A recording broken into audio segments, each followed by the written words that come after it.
this video I'm going to be covering some internal mechanics for the Ma family Hungry Tiger box. For the most part, we always think of lower dantian being inside of the body and in the center, right below the navel. In Hungry Tiger boxing, the imagery is more like your dantian is a sphere, much like the other systems, but this sphere is very hot. So it's very hot to touch. So if you touch it, you're going to singe yourself. So you don't want to touch the dantian. So it's not inside your body, it's touching your body and you don't want to touch it. So the idea is that if the dantian is here, I move myself out of the way so that I'm embracing dantian, but I'm not touching dantian. Now how this ends up changing things and how it ends up changing the power generation and how the opponent feels the power is because you're changing where your dantian is, you're changing where the pivot point of your movements are.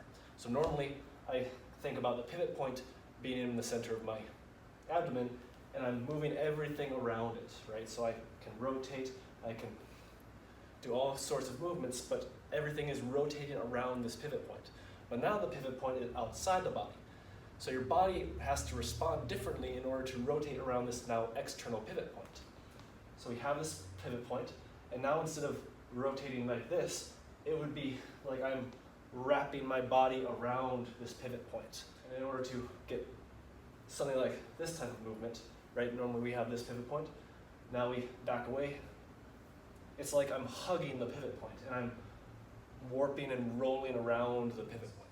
So you should not be stiff-armed as you're doing this. It should be very loose.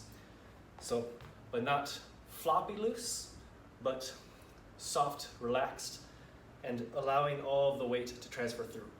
Because as you go to swing with this movement, you want it to be like the whole body weight is swinging through it, and your arm is like the heavy metal chains, so when it swings, it's not just going to hit and done, it's going to keep going through, right? The heaviness of the metal chains will do damage upon impact, and then everything that ends up hitting, it doesn't just stop here, but it continues to wrap around.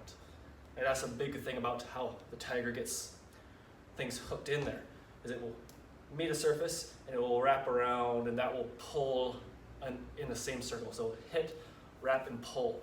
So this will be a hit, wrap, and pull, and you smash them with the other one. You can alternate steps. So as I swing forward, I step forward with the opposite foot. I can also step backwards as I swing with the opposite hand, like so. You can also swing forward with both